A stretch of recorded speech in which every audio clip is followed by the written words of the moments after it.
It is November 22, 1963, Dallas, Texas. The sun is shining. The streets are lined with thousands of people. President John F. Kennedy is riding in an open motorcade through Dealey Plaza. He is waving to the crowd. Jackie Kennedy is beside him wearing a pink suit. Texas Governor John Connally is sitting in front of them. It is 12:30 in the afternoon. And then the shots ring out. Kennedy slumps forward. Jackie reaches toward him in the back seat. The motorcade accelerates toward Parkland Memorial Hospital. 30 minutes later, John Fitzgerald Kennedy is pronounced dead. He is 46 years old. The 35th President of the United States is gone, and nothing about what happened next would ever fully make sense. The official story was simple. A lone gunman named Lee Harvey Oswald had fired 3 shots from the 6th floor of the Texas School Book Depository. 2 bullets hit President Kennedy. One struck his neck, the other struck the back of his head. The 3rd bullet missed entirely. Oswald acted alone. He had no accomplices. He had no handlers. He was just a troubled young man who hated the president. The Warren Commission, a panel of 7 men appointed by the new president Lyndon B. Johnson, investigated for 10 months. And in September 1964, they delivered their verdict. Lee Harvey Oswald, acting alone, killed President Kennedy. Case closed, except it wasn't. But here is where the official story starts to fall apart. The first problem is the single bullet theory. According to the Warren Commission, 1 bullet entered Kennedy's back, exited through his throat, then entered Governor Connally's back, exited his chest, passed through his wrist, and lodged in his thigh. 1 bullet, 7 wounds. Critics called it the magic bullet, and they were right to be suspicious. Then there is the Zapruder film. Abraham Zapruder was a Dallas dressmaker who happened to be filming the motorcade on his 8mm camera. His 26 seconds of footage became the most analyzed home video in history. And what it shows directly contradicts the Warren Commission's conclusion.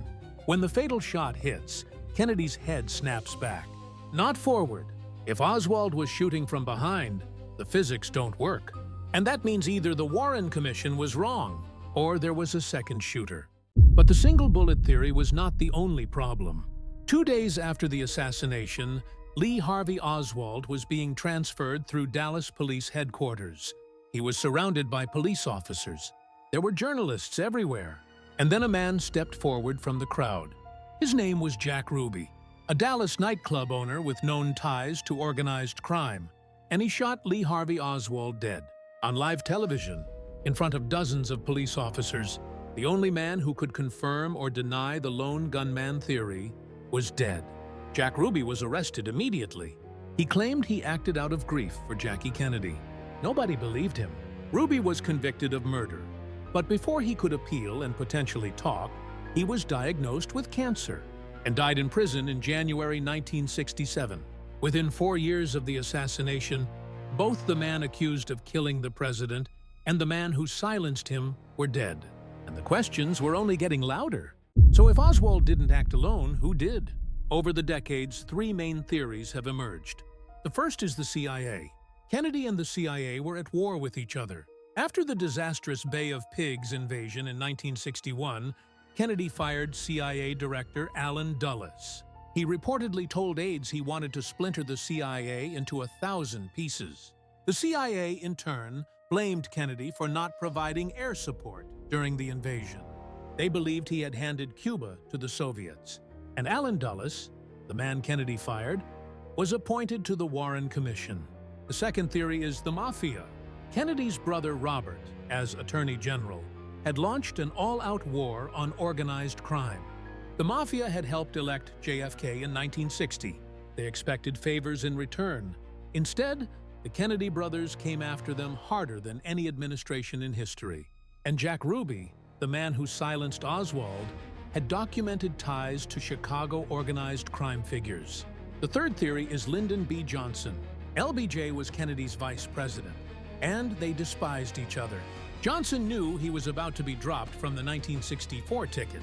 His political career was effectively over, until November 22, 1963, when he became the most powerful man in the world. There is one more piece of this puzzle that nobody can explain away. The files. When the Warren Commission concluded its investigation in 1964, thousands of documents related to the assassination were classified. Not for a few years, for decades. In 1992, Congress passed the JFK Records Act. It mandated that all assassination records be released by 1997. 1997 came and went. Thousands of documents remained classified. Presidents Clinton, Bush, Obama, and Trump all delayed the full release, each citing national security concerns. National security. For an assassination that happened over 60 years ago, what exactly is still so sensitive? In 2023, the Biden administration released a new batch of documents. They contained new details about CIA surveillance of Lee Harvey Oswald in the months before the assassination. The CIA had been watching Oswald. They knew exactly who he was, and they never told the Warren Commission everything they knew. Thousands of documents remain classified to this day. So, what do we actually know? We know that John F. Kennedy was shot and killed in Dallas on November 22, 1963. We know that Lee Harvey Oswald was arrested and charged. We know that Oswald was silenced before he could speak. We know that the physical evidence has serious problems. We know that the CIA withheld information from the Warren Commission.